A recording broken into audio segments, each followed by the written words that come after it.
So if you haven't heard, Google is buying Wiz Security. What does that mean and should we care? Let's talk about it.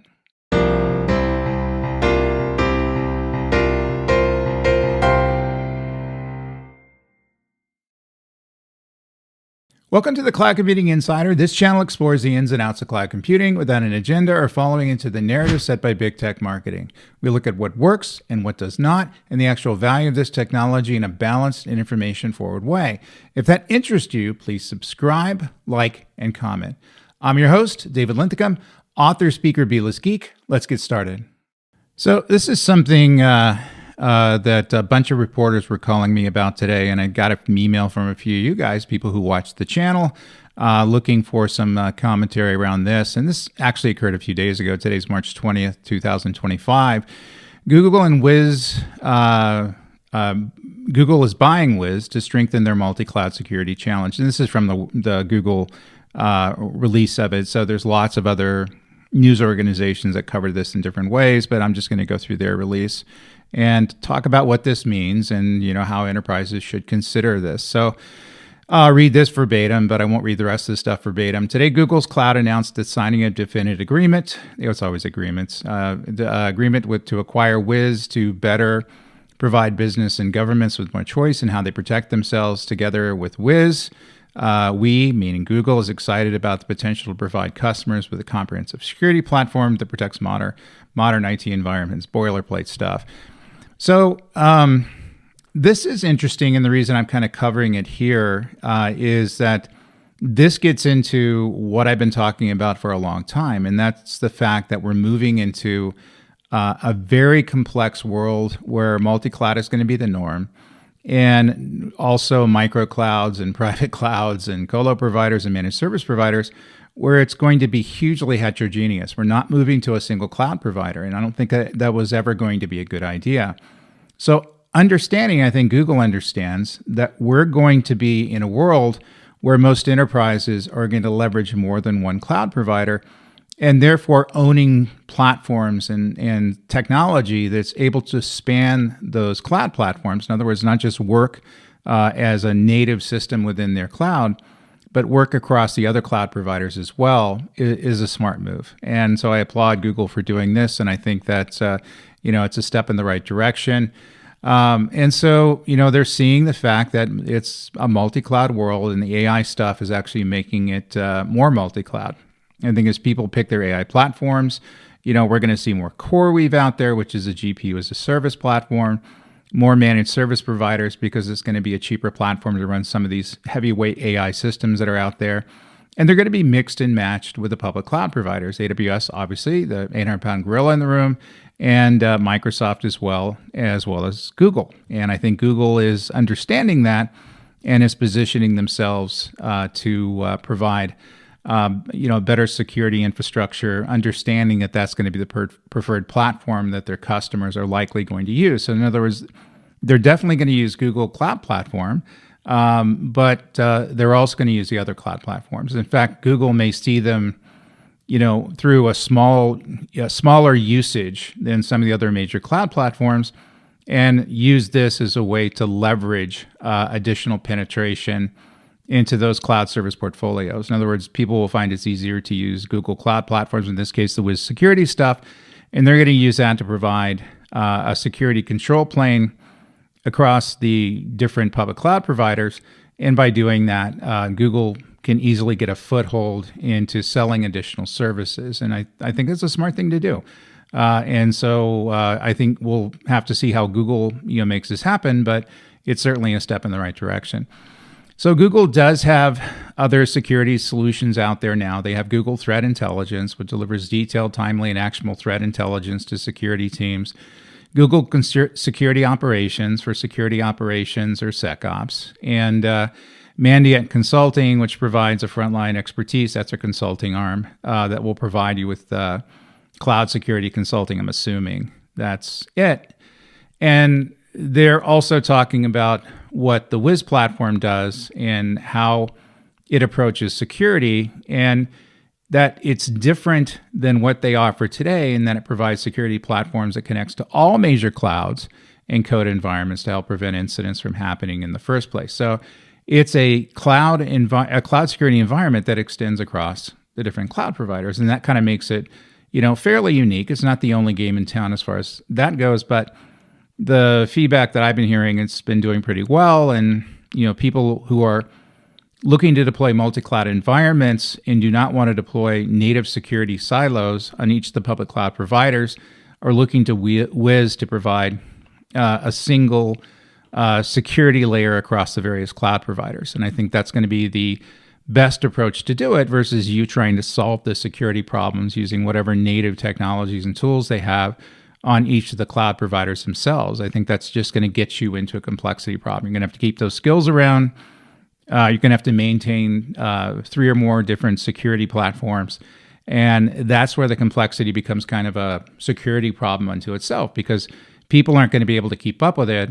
And it's going to cause issues with them not paying attention to the security platforms because, again, there's too many moving parts. They're dealing with security on AWS, Microsoft, and Google rather than a single security layer that they use as a single source of truth what their security is. And that's going to be I think, a prime advantage. So Google is looking at this as providing a unified security platform. Next generation unified platform combines the Wiz Cloud security platform with some of the Google stuff that's there, including Google SecOps, also the DevOps stuff with the CI/CD systems, and so integrating very well in that. Google's a very technically oriented company. It's kind of a programming first, engineering first company, and so it doesn't surprise me that that's the way they're positioning this technology. So in other words, it's not necessarily, it's also going to provide meta security issues across the different platforms, but also it's going to play a viable role with the DevSecOps world as well.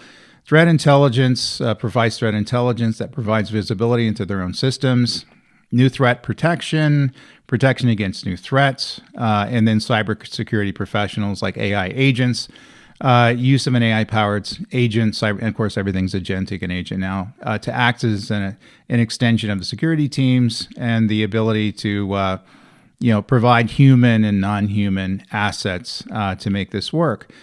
So how should we look at this and how should we value it? Well, this is what Google is saying, and we'll see if it's something that I agree with.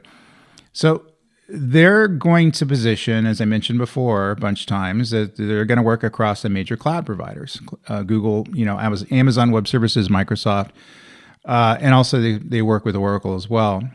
And they're going to offer this through customers through a way of partner security solutions. And so in other words, they're probably going to get their cloud together in terms of offering a unified platform, a unified framework, a unified stack of security systems, which are going to be a mix of the Wiz security stuff that's able to operate across cloud, as well as the native security stuff that Google already offers. And so this is going to, provide a marketplace that's going to provide choice, system integrators, resellers, things like that.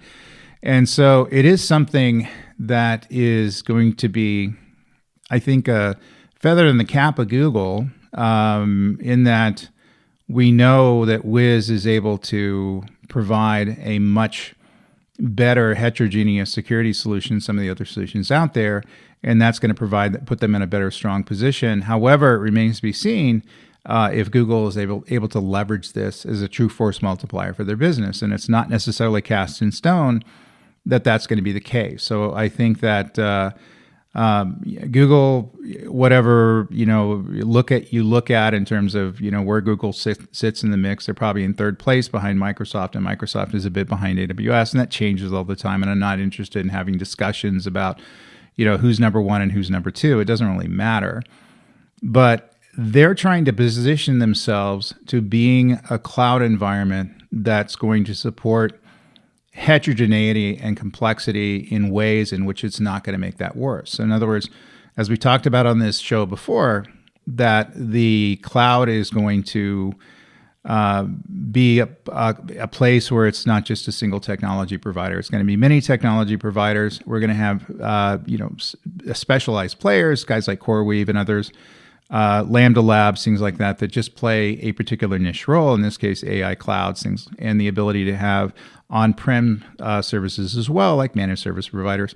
That's the world we're going to live in the next few years. We're there now, and I think enterprises are just trying to adapt to what that means. And I think that the deal with having to have all these various moving parts and all these various cloud solutions and governance solutions and database solutions and now AI solutions just won't scale. And so the enterprises are seeing the fact that they're going to hit a wall, and they're trying to normalize it down to less moving parts. And so we're going to see moves like this. I suspect that, who knows, AWS may make a similar move. We'll see it reInvent whatever they announce this year. They've been more open to the multi-cloud discussions than they were in the past, which is interesting. Microsoft also been way more open to some of the multi-cloud offerings, and they have aspects of their technology that do support multi-cloud better than they did prior. But definitely Google, and certainly with their Kubernetes deployments and some of the other systems that are out there, always address the fact that they know they're going to exist in this very complex and heterogeneous world. And I think that's the reality of it. And I think that the cloud providers who figure out that that's actually going to be the market don't push back on it like a lot of them did, and get accept it as something that's going to be a reality that enterprises are going to face, and the ability to have an empathetic voice in how this technology is going to be leveraged, and the ability to build technology that's going to simplify things and not necessarily make things more complex. We can't keep adding security to the stack, or adding piece parts or technology to the stack.